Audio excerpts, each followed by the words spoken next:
Okay, so welcome everyone to our second webinar on concept building in online learning with using human-centered design together with Quicksand.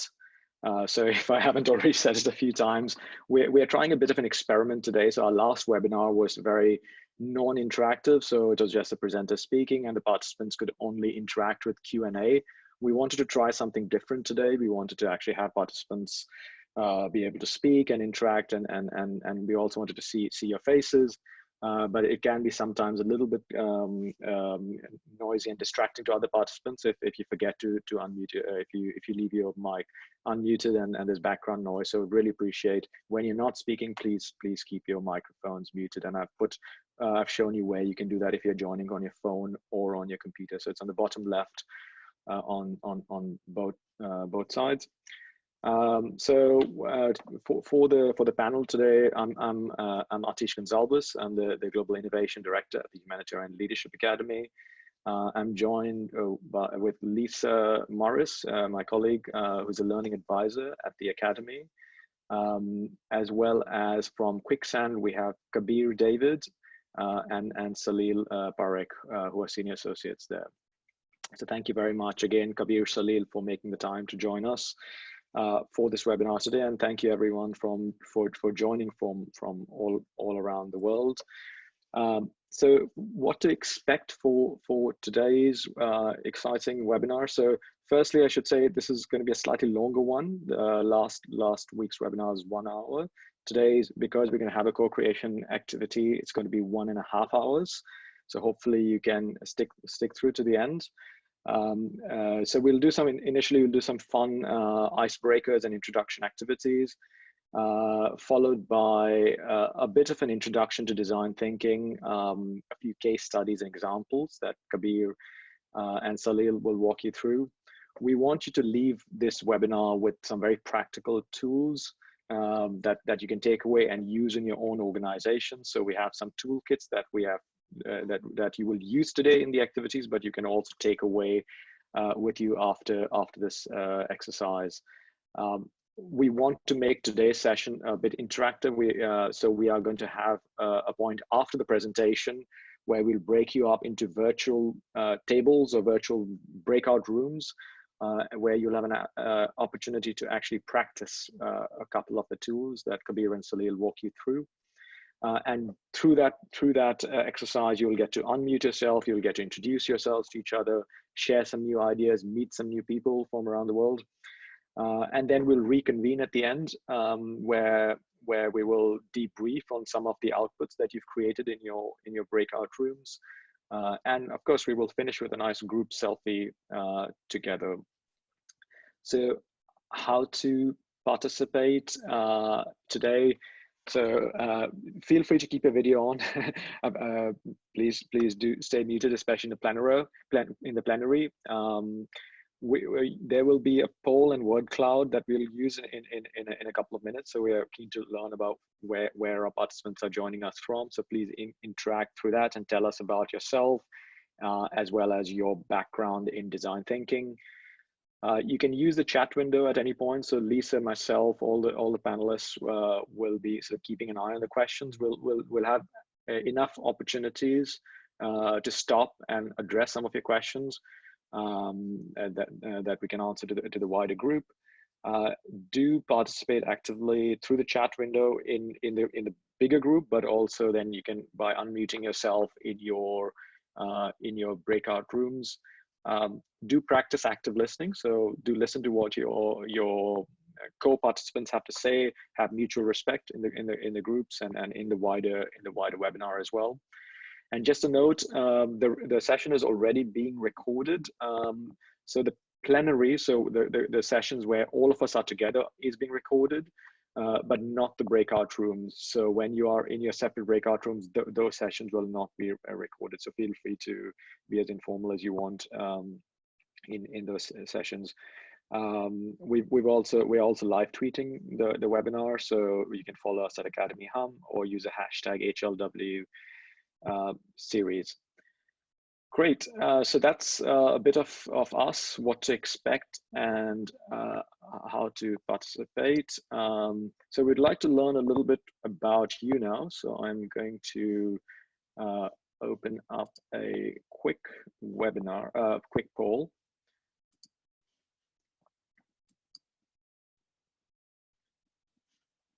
So we've got a couple of questions there. One about where you're joining us from, and there's a second question also on your previous experience in design thinking.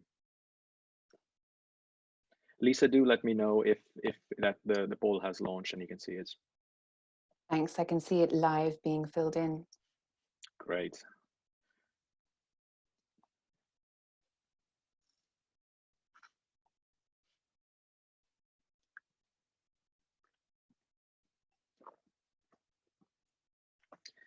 So Asia is clearly winning at the moment, followed closely by Europe. Apologies again, yeah, for our North American and Latin American colleagues who will watch this later or in the recording. The time zone is obviously not very good, but we are thinking in the future of sessions that we can design that are probably better suited for your time zones, and probably Oceania as well. It might be a bit late for you too.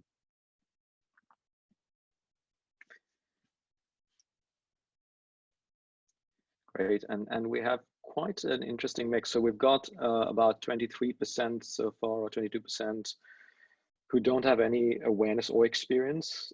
About 40%, about 39% who have some awareness, but no experience using design thinking. And about 35% who have some experience in using design thinking, and finally about a small number of you, so that's I think one of you, who's actively using design thinking within projects. So there's an interesting mix. So hopefully, Kabir, Salil, that helps you adjust your session. And I think this is a great tool as well for those of you who do use webinars for training, just to get an initial sense of the room. Is a good tool. You can use other polling tools as well, but this is a good way to get a sense for what your participants, their sort of background, what they're bringing to the training. Great, I'll end the poll there, and let's see if I can share the results with all of you. So do all of you see the results, or yeah, great. I can see Lucy, you're nodding your head as well, so great. So you can see this is a good mix of that. Okay, and then we're going to do another fun icebreaker after this. Let me just stop this. So Lisa, are you able to drop the Mentimeter link in the chat window? So we would like to. So most of us, I would say all of us, are probably in some type of quarantine or lockdown, working from home. And so we thought about asking you one thing that you look forward to doing once you're out of quarantine or out of lockdown.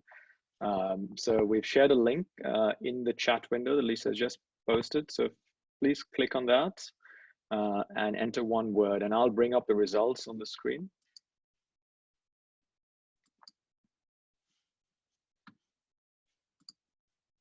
So you should see a window like this where you can enter one word.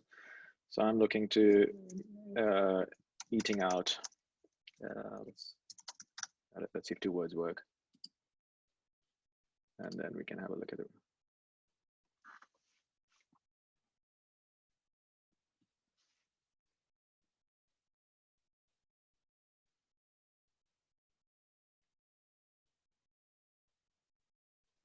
Getting married is a great one.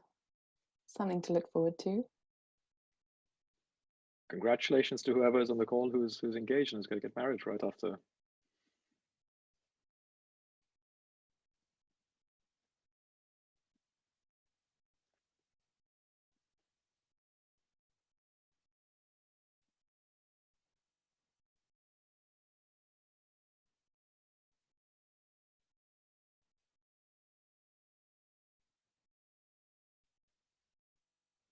Any comments from our co-panelists, Kabir, Salil, on what we are seeing from the room in terms of what you want to do post-quarantine? Any thoughts from your end as well of what you would like to do?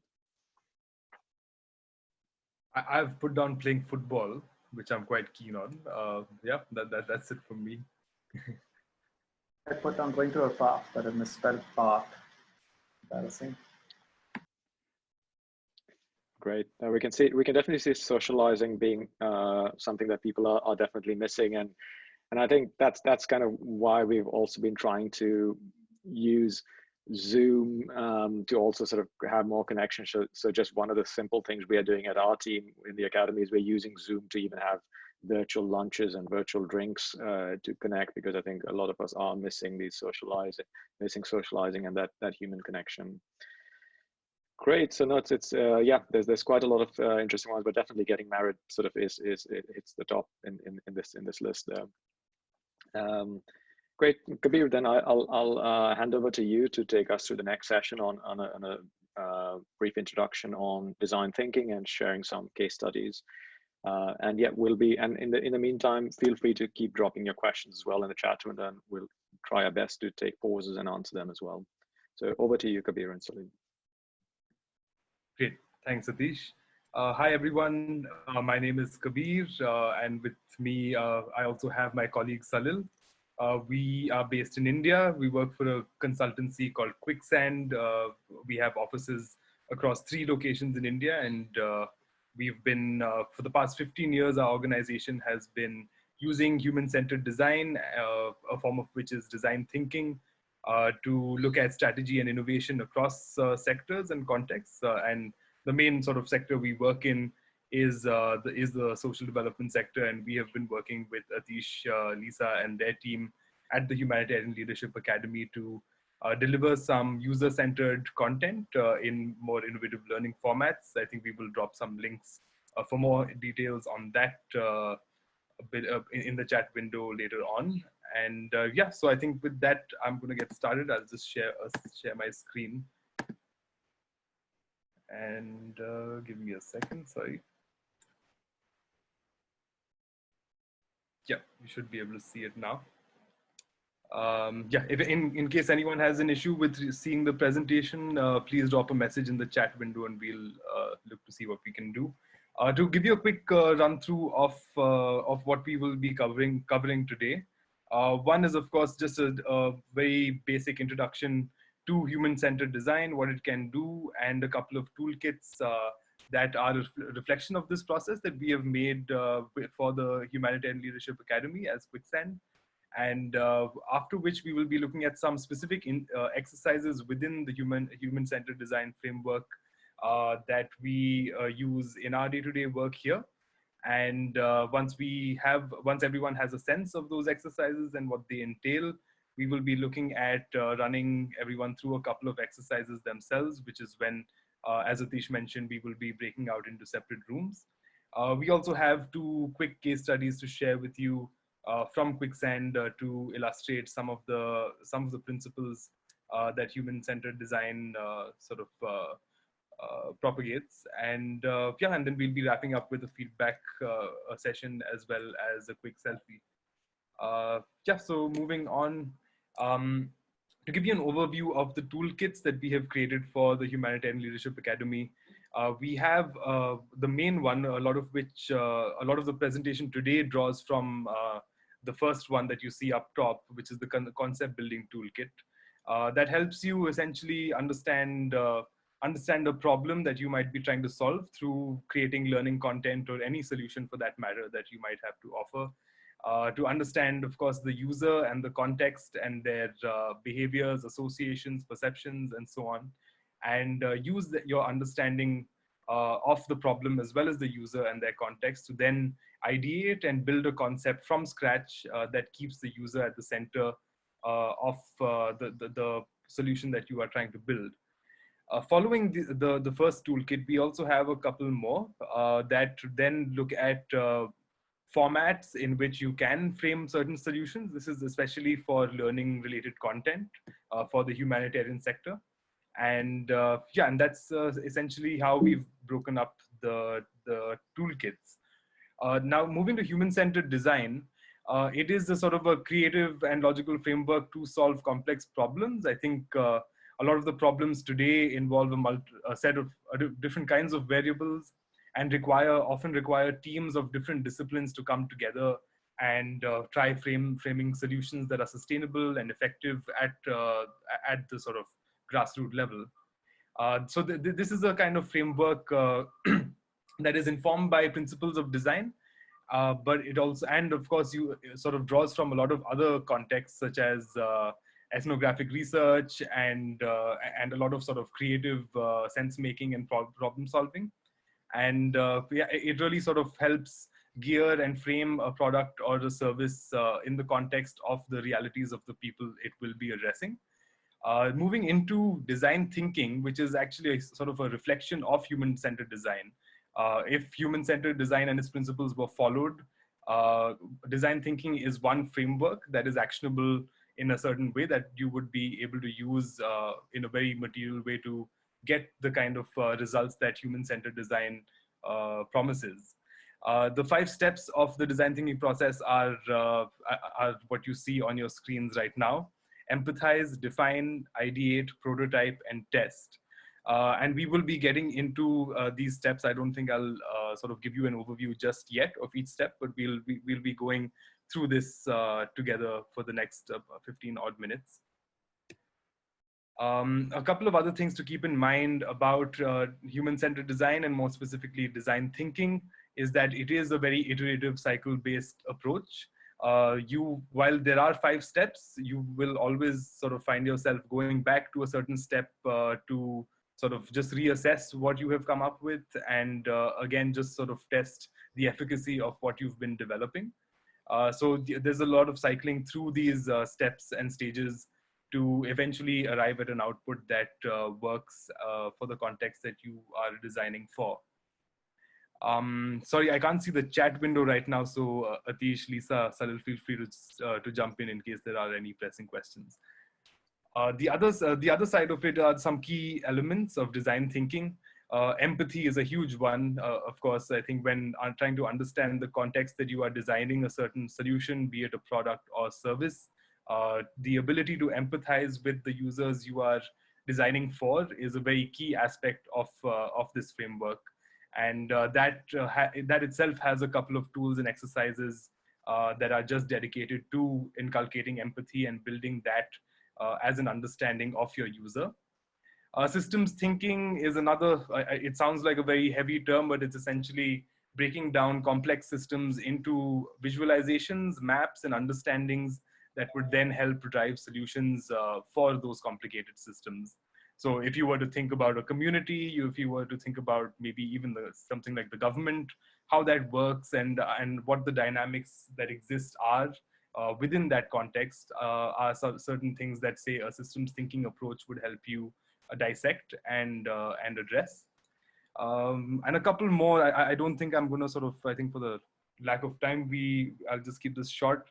But making a lot of sort of craft and trying to sort of quickly develop certain prototypes of solutions that you might have is another key aspect. Experience is, of course, really the foundation of anything, be it your research and your solution itself. It is very participatory because, again, at the end of the day, you are keeping the user at the center of your solution, which would eventually mean that users would participate in different steps of this overall framework. And as mentioned earlier, it is iterative and definitely tries to be as agile as possible in developing the solutions that people are helping drive. So the first step, empathize, is essentially trying to understand what the user is like, what the user's context is, and then being able to sort of flesh that out in a more visual, easy to understand manner. That again makes it easy for you to then pick out certain aspects of that context and then start designing solutions accordingly. Excuse me, sorry. So here, essentially, you would be conducting a lot of research to drive this. This is also happens to be one of the slides on the concept building toolkit, in case you also feel like moving, sort of looking at this in more depth. And yeah, so here we're going to run you through a couple of research methods that will help you firstly understand your user and also understand the context that you are looking at. So the first of which is the poems template and the poems framework. Here there are sort of 5 key aspects of any context. And this kind of a framework would allow you to just understand and start pinpointing certain aspects of that context along the lines of the 5 categories that are on your screens in front of you. That is people, objects, environment, messaging, and services. So this framework just essentially would involve you trying to write down quickly a certain set of things under each of these categories that would again help you make sense of any context that you are looking at. So yeah, I think we've got a couple of examples here, and I'd sort of like to hand over the mic to Salil now, who will run you through an example of this that we currently have as well to sort of try and illustrate the framework better. Salil? Yeah, thanks, Kabir. So just a quick note, tools are essentially templates that help us structure our thoughts and help us synthesize our research or any concepts that we might have. They may look slightly intimidating at first with some sort of difficult looking words out there, but the idea is that we use these templates to help us synthesize our research and also communicate what we're thinking to our own team members. This tool in particular was created by Vijay Kumar from the Illinois Institute of Design. And a lot of these tools are open source or openly available for us to use with some attribution. So this tool, at least the way we use it, is to help synthesize our research. So this tool helps us not forget, the fact that we have to note down certain things we see in our environment, the objects we see, the people we meet, the sort of communication that's part of the context and the service that are happening around. So I've taken the example. So the topic I'm looking at is the fact that there's a lot of traffic accidents happening in a specific area. And what is the environment? What is the context that it is taking place in? So this tool helps me write down all that I see, all that I know. So for example, this includes cars, traffic lights, the road infrastructure, includes, the fact that in the environment, roads are not that great, the infrastructure is not that great, and the people affected are drivers, neighbors, the pedestrians, for example. Does that make sense? Are you supposed to follow the order? Not exactly. You can write down whatever you want. There's no order to fill out this template. It's all about as you see, you can write it down. Perfect. Yeah, thanks, back to you, Kabir. Thanks. Sorry, I was on mute and I didn't realize. Yeah, so once you establish an understanding of your context, there is a lot of effort that goes into defining the problem or the specific aspect of the context that you're looking at. So here, this is a stage where you will start looking at what your problem is. Are there any other aspects to the problem that you're looking at?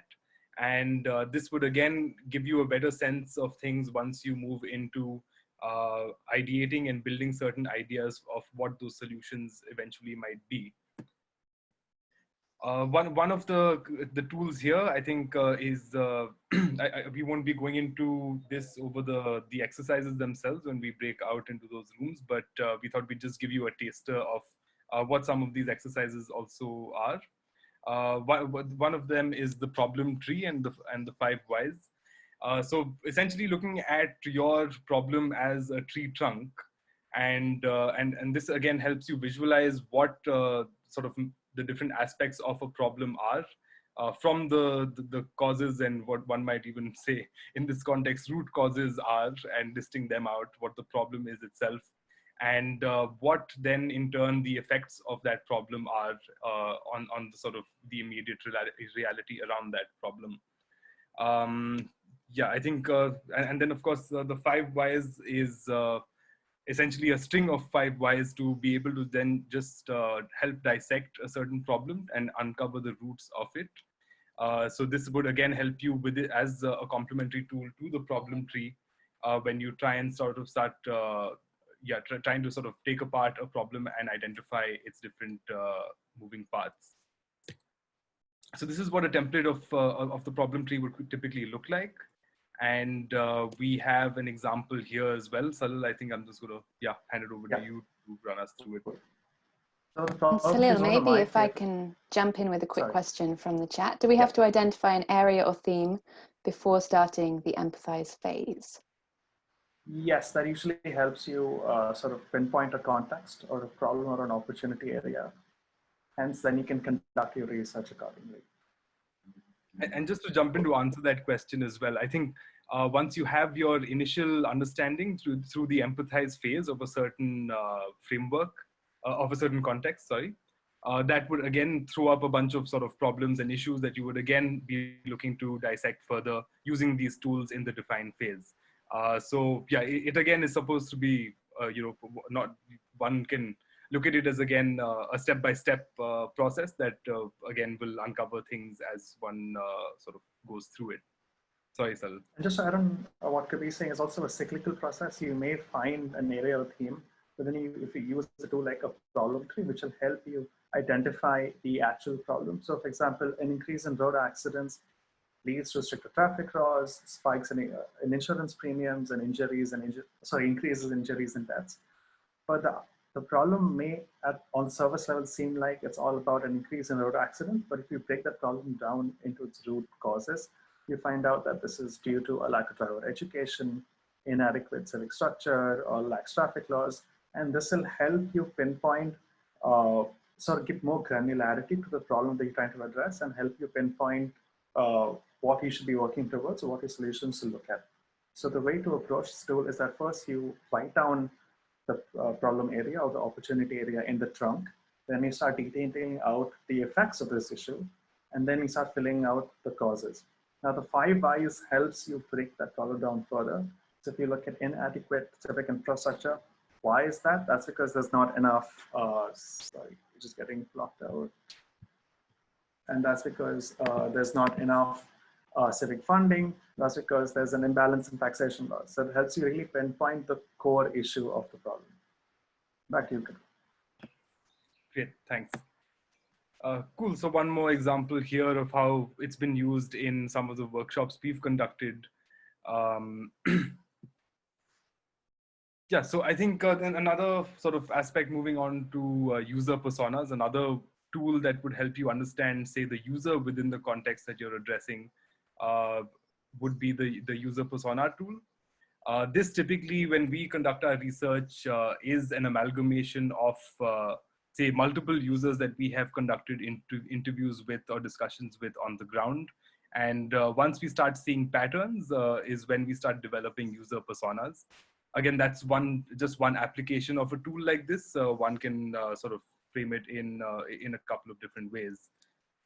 Looking at the user persona tool, there are a couple of aspects here, and this again helps you understand where the user is coming from, what their understandings are, what are their interests, personalities, what is their personality like, see their skills, their aspirations, and so on.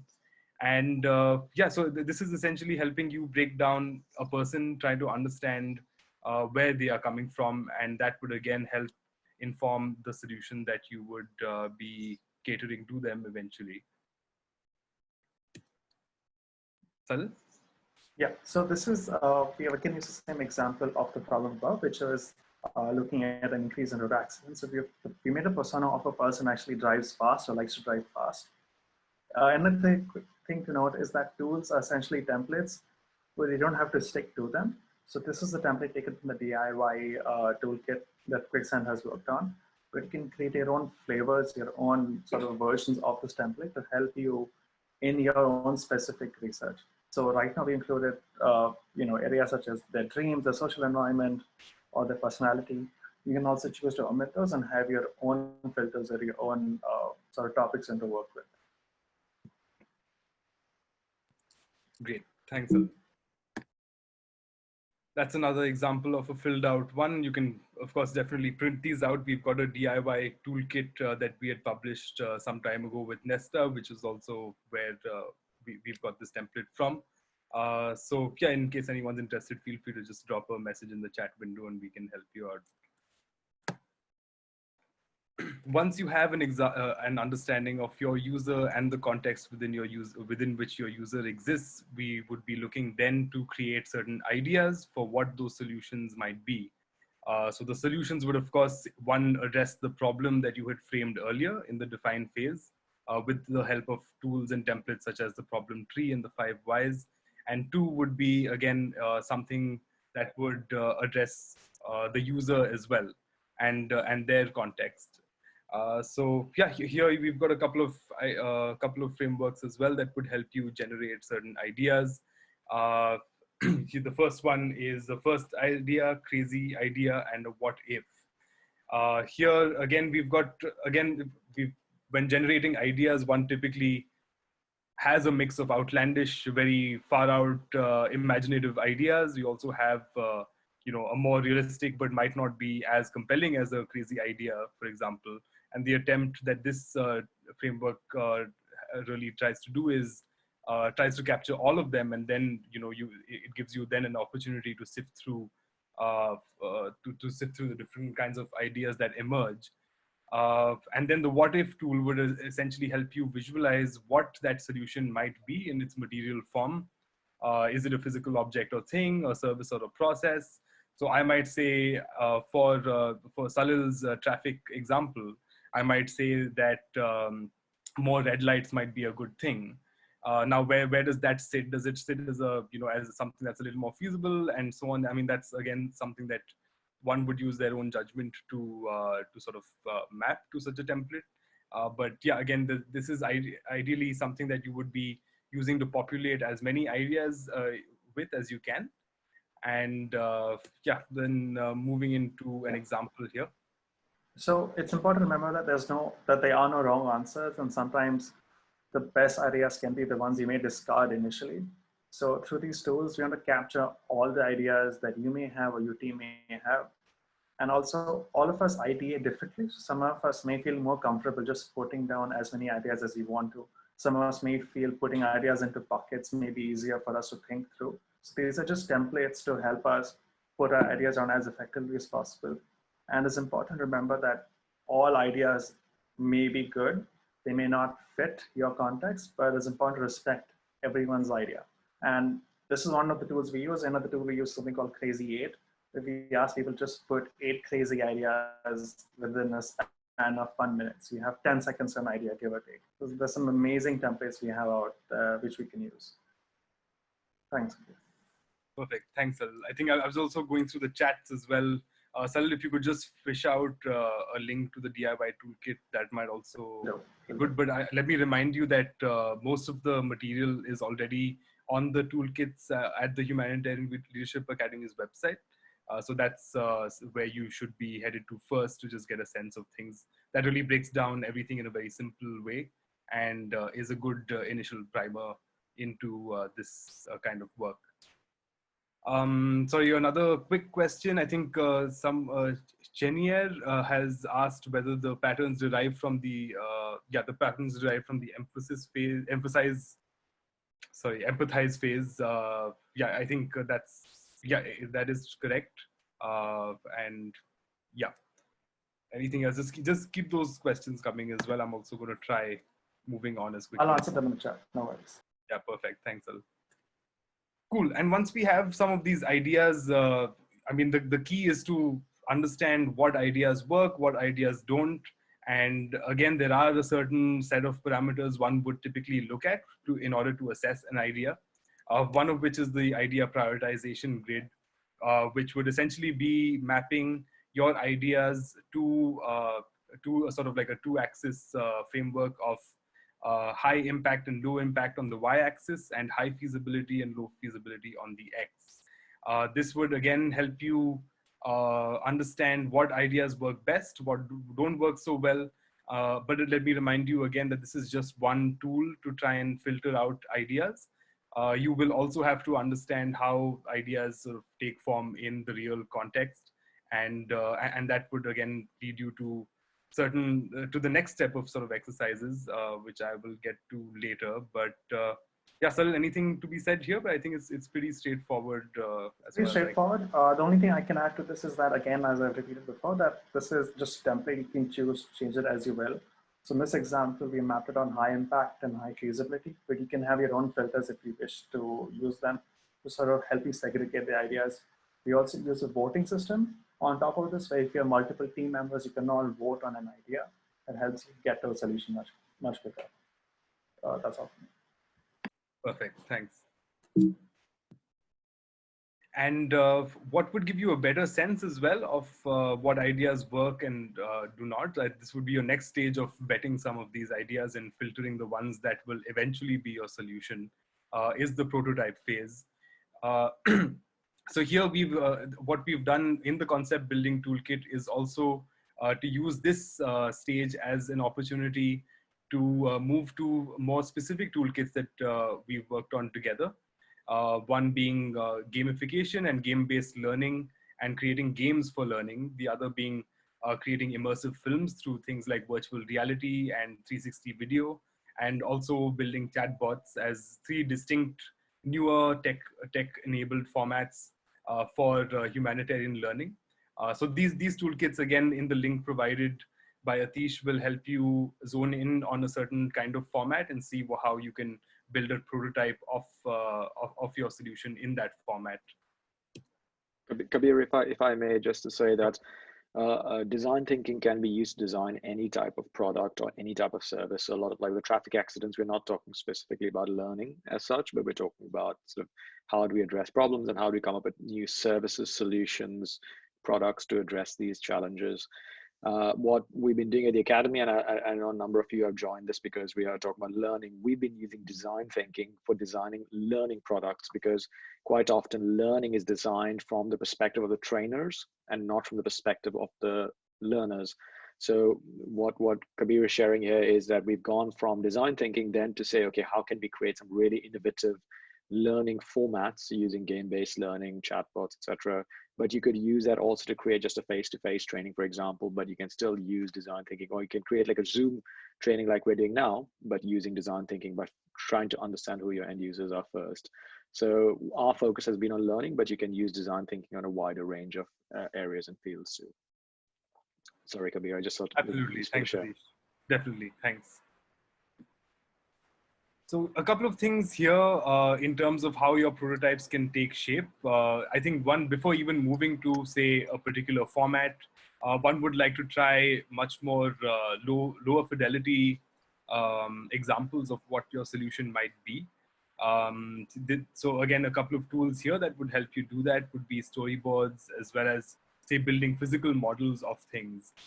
In the past, as an example, what we've done for say designing apps that again are meant for a certain set of users would be to even make small paper cutouts of what would be screens and then just start drawing things out based on how we have envisioned our idea for the app. So again, this is supposed to be very quick, very agile. So really, maybe this is a chance to be creative and see how your idea can best be represented. And yeah, so moving on to a particular idea around storyboarding. This is, for example, a storyboard of how to start a car. And essentially what it's doing is it's breaking down each part of that exercise into a set of steps.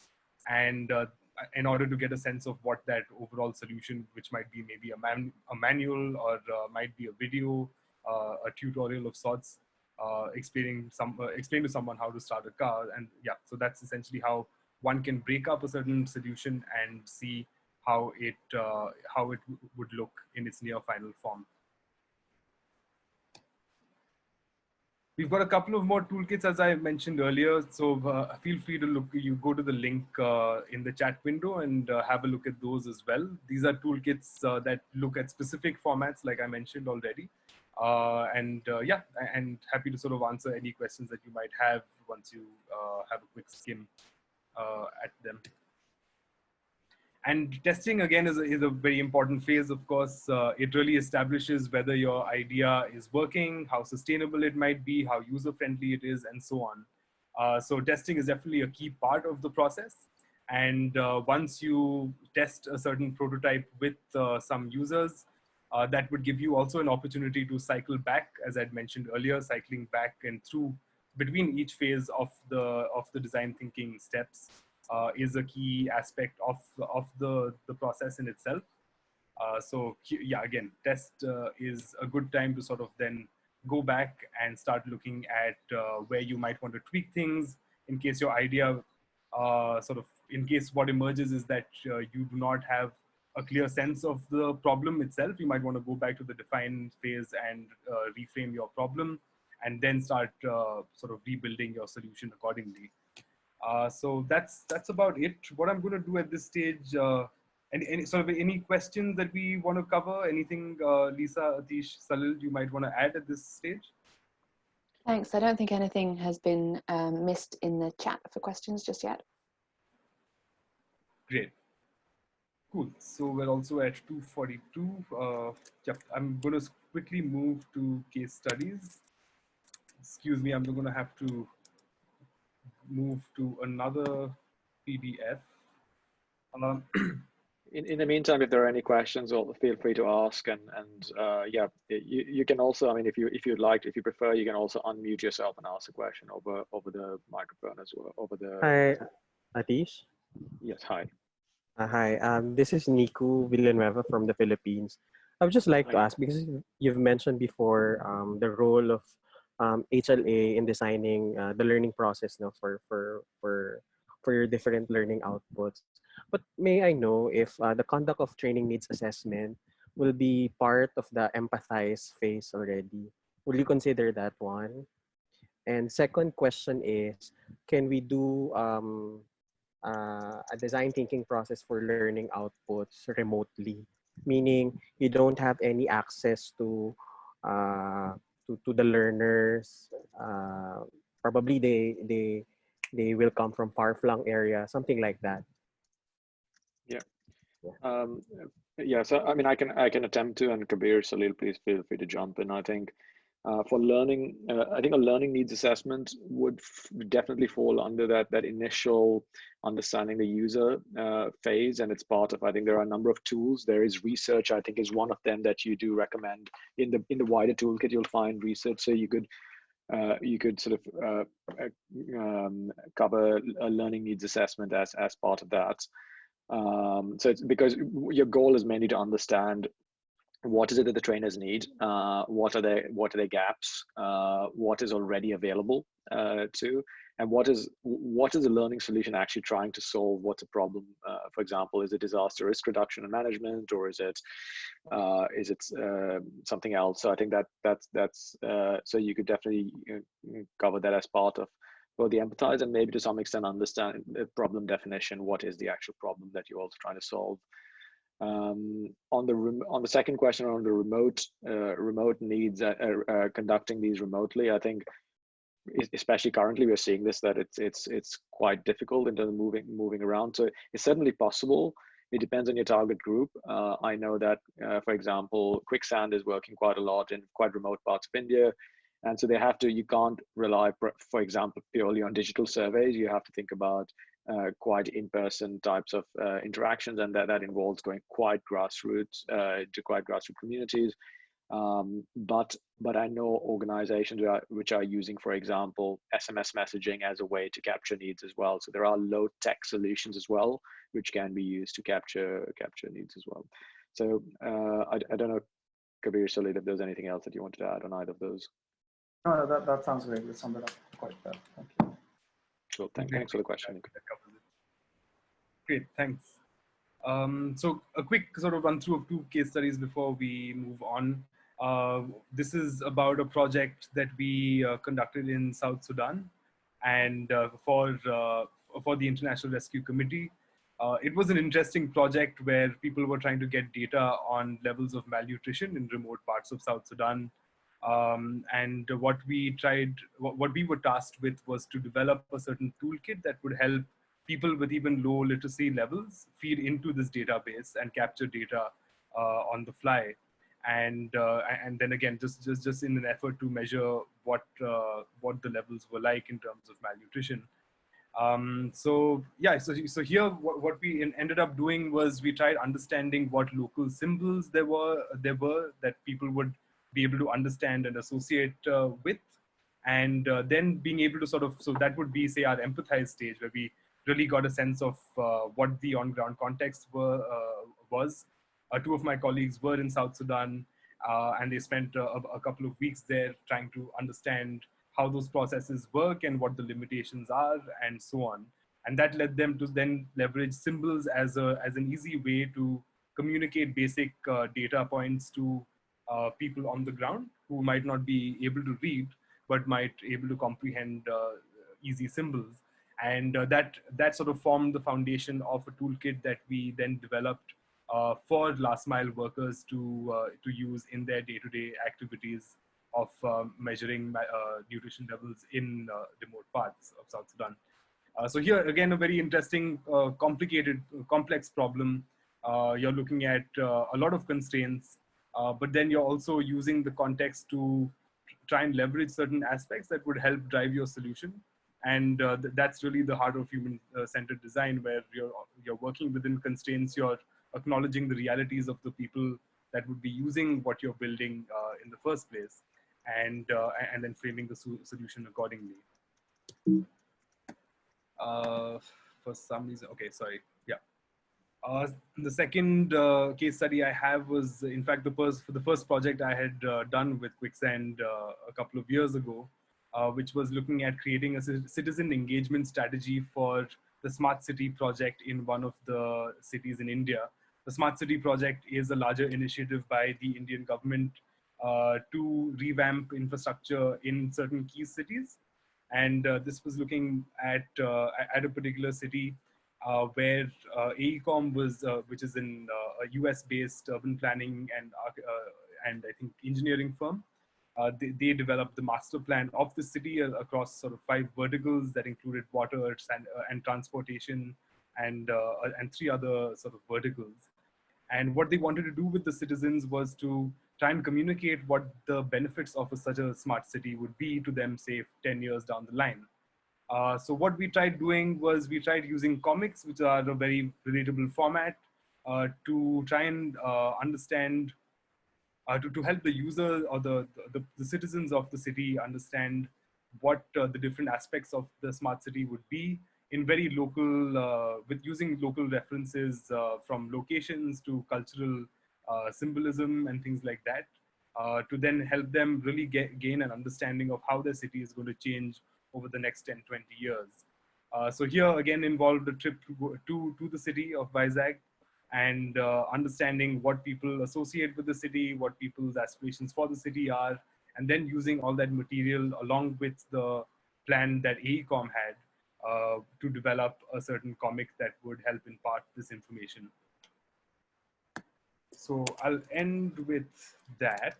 Let me stop sharing. I might have to switch back. So I think we've gone a little over time, but this is a point at which, this is a point at which we would look at answering any other questions you might have. Yeah.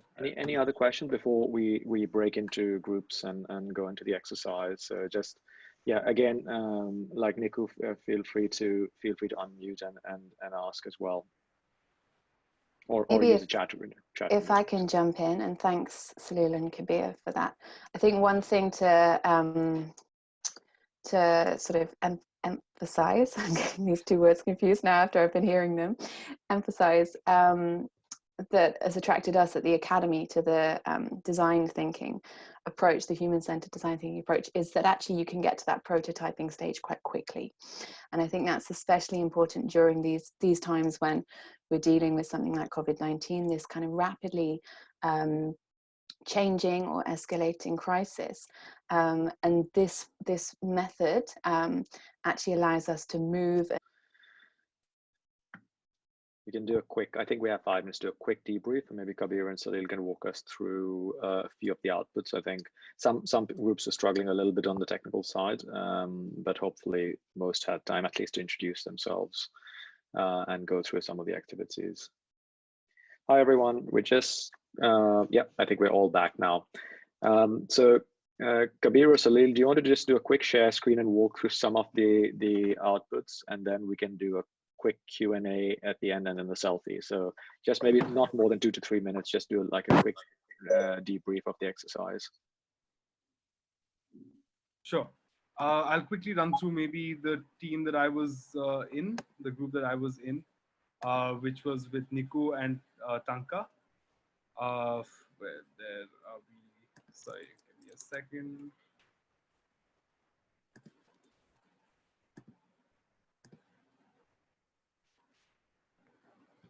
Yeah, so we were trying to keep it as simple as possible and look at a doctor. So Nico and Tanka have filled some things out about this person, so it already feels a little like we're looking at a human, with a family and so on. So yeah, so I think there were certain things, reasons for them to engage or not engage, were very clear. There were also, I think, yeah, so I think we partly filled this out and then we quickly moved to the next exercise. But yeah, I would say that, say for this one, again, having having it as simple as possible would be the best way to go about it. And for this one, again, having all your ideas just put here, regardless of how good or bad they are. Kabir, if you can just go, if you can go back to the last slide, I think I also got that feedback from another group as well. I think what's really nice from this output is that we've captured not just sort of how we're focusing on the core problem, let's say, which is protecting from from COVID, but also trying to look at the humanity of Bob, the doctor. So trying to see, you know, what they like to do, what their interests are, their personality, their family. I think it's very important for us to understand the people holistically. And I think sometimes we focus directly on the problem only and the very functional aspects around that. But I really like this persona because they've really focused on to the broader piece around on the person. I think that's something quite important that came up in another group I was in as well. Absolutely. And hopefully this tool helps you to achieve that. And yeah, a couple of ideas here. And I think a couple of groups, I mean, at least the other group that I had visited, they didn't manage to make too much progress. So I would say that you can use this even after the exercise, even after our call is over. And sort of, maybe what I'll also do is we can sort of see how we can be in touch even after this in case you have any questions. But here, the main thing is just putting as many ideas as you can and then trying to sort through them and see what are the most effective, sustainable, and realistic ones. So yeah, that's it from my end, Atish. Yeah, and no, also, thank you. sorry, just one quick point. Don't feel discouraged that you couldn't complete the tool as you wanted to. We only had 10 minutes or less than that to make this. We usually spend hours on each tool. So this does need a lot of time, a lot of discussions, and a lot of energy going into this. So don't worry if you didn't get the output that you expected. Feel free to take this deck later on, take it offline, print it out, and fill this tool for your own purpose, for your own processes. That's all for me. يا صباح الخير كيف حالك تمام؟ Yeah. Sorry, one of you is not muted at the moment, but just to, yeah, please feel free to continue work. Yeah, I completely agree with Salil that the goal here was not to go complete these things, but to just to give you a taster for some of the tools and to also see how it's possible to work in a group. It was a bit difficult for some of you, but I think to virtually to come together in a virtual table or a virtual room and collaborate as well. But hopefully you can continue working on these even beyond the webinar. Lisa, I'll hand back to you just to do a couple of quick wrap-ups, and then we'll do our group selfie, which is the most important part of this webinar. Thanks, Satish. Yeah, and it's fantastic. I'm really excited to look through everyone's post-its and see the ideas that everyone has come up with. So thank you all for your input. And I managed to drop in and drop out of a couple of groups. And I think it's all also, like you were saying, Atish, learning for us in terms of how to work remotely and how to sort of continue to be connected and to collaborate together. I'm just going to see if I can share my screen as we wrap up for some of the final slides. All right. So you should all be able to see this. We've been chatting for a while now about the concept building toolkit. So you'll have heard this many, many times over. And there's a link that Atish has dropped into the chat about the concept building toolkit. It includes all these templates. It's available on the Humanitarian Leadership Academy website. So I really encourage you to go through that. Again, it can be used if you're designing learning for whether it's frontline workers or other communities that you design for, or it can be used to design any solution like you've just seen with those crazy ideas that I saw coming out. A couple of other things that are relevant to what we're looking at and what we're facing right now. The Humanitarian Leadership Academy and Save the Children UK have put together a pathway, including technical skills, as well as remote working skills, soft skills in terms of remote management, resilience and well-being, that relates directly to the coronavirus. So I really encourage you to check that out. It's at kayaconnect.org, which is our online learning platform, which has a lot of free learning for humanitarians. So we'll drop that link in the chat. Do take a look. And then there's an opportunity for some feedback. You can leave your feedback on the activity worksheet slides. So that Google Sheet should still be open. So please do give us your feedback. This is learning for us in terms of how to share what we're working on, keeping it live and keeping it fresh, and hearing from you as we continue to prototype, test, and iterate. And then one last thing, this is part of a humanitarian learning webinar series. So we're running these weekly. You'll find all the information on kayaconnect.org. If you look up the Humanitarian Learning Webinar series, you can join the course and then register for the Zoom links that we'll be putting out each week. Next week is one I'm also really excited about, which is your role as an online facilitator. So today we've started to look at some of the tools and some of the concepts you might use when you're designing. Next week, we're actually looking at those facilitation skills. Maybe you already have that experience in doing some face-to-face training and some workshops. Next week, we're going to look at some top tips and tools about how to take that online with guest speaker Ross Coxon from Humantum. So I'll wrap that up there. I don't know if Kabir, Salil, you'd like me to go back to the feedback slide or if we can leave it here, but I'll hand it over. I think we can leave it here. I think in case this slide isn't on the worksheet slide, we on the worksheet presentation, we can add this there in case people would like to copy paste any of that communication information. But yeah, I think that's it from my side. Thank you, everyone. Yeah, and we can move into the selfie as well. No, thank you very much, and thanks again very much, Kabir, Salil, for your time, for making yourselves available, for walking us through this. Lisa, if you don't mind to stop sharing, then I can have everyone's nice faces on the screen. Perfect. And thank you very much, everyone from all around the world. I know for some of you, especially in the Philippines, I can imagine it's quite late already on a Friday. But really appreciate you taking the time, joining us, participating actively, sharing your experiences. Hopefully you find this useful. Hopefully not just the design thinking, but how we're also hoping that how we're sort of trying to run these Zoom calls and how we're trying to make these sessions more interactive appeals to you. And you can take some of these methodologies, whether it's a polling, whether it's the word cloud, whether it's how we're breaking people out into rooms. Hopefully you can use that also to continue to train within your own organizations during this lockdown period as well.